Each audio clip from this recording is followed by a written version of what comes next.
Welcome again to Pumping Up with Hans and Franz, the informative training program for the serious weightlifter.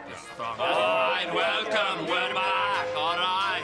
Once again, I am Hans. And I am Franz, and we are here to pump you up. Okay, Peloton, let's go. Exercise has so many different forms and has gone through many fads and phases over the years. From jazzercise, P90X, CrossFit, Peloton, and who knows what the next big thing will be. No matter the form or how cheesy it may be, there's little doubt that all these people have the right thing in mind for both their health of their bodies and their minds. Experts from many disciplines would agree that regular exercise has so many benefits and that Americans don't get enough of it. Combined with America's generally poor eating habits, this has led to skyrocketing cases of heart disease, type 2 diabetes, and more, many of which can be linked directly back to that diet and exercise.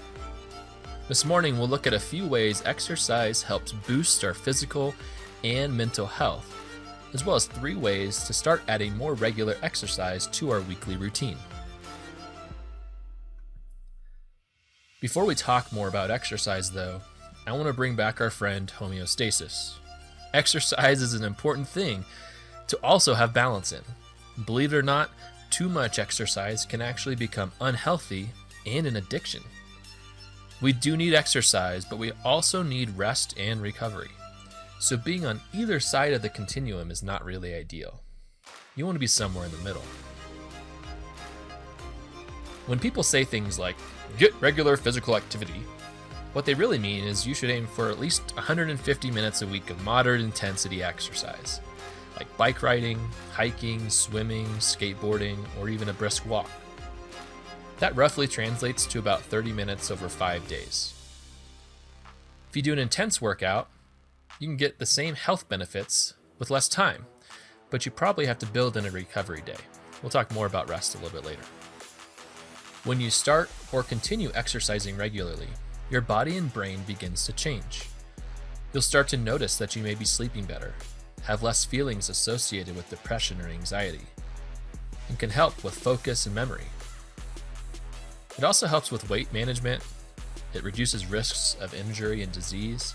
It improves your immune response, and many other great physical benefits.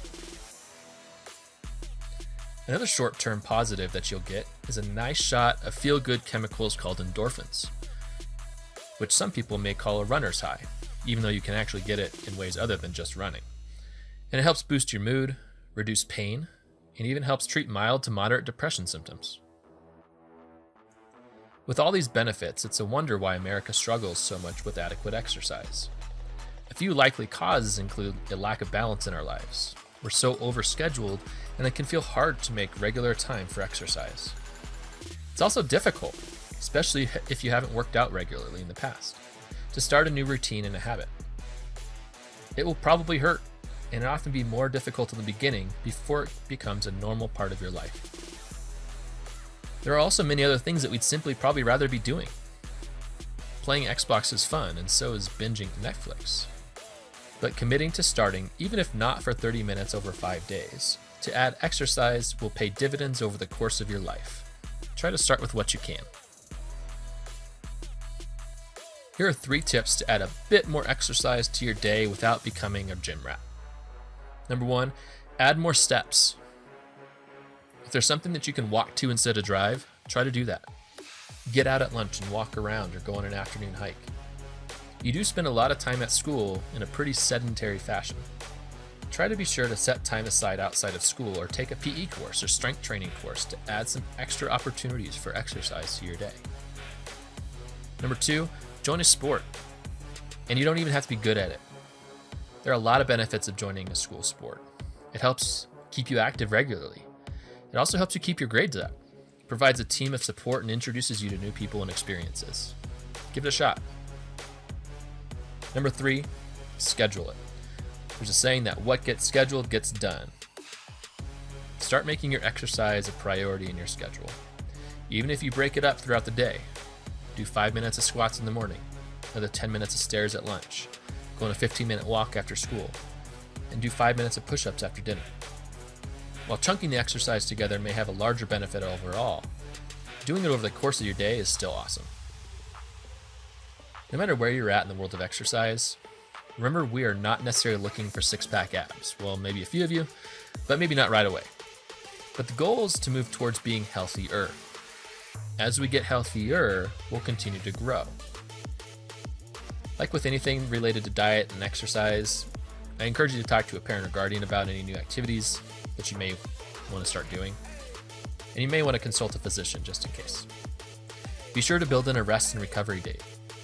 Our bodies thrive on exercise, but we also need time to recuperate, especially after more vigorous workouts. Try to get out today and do 15 minutes of something active, Lakers. We'll see you next week.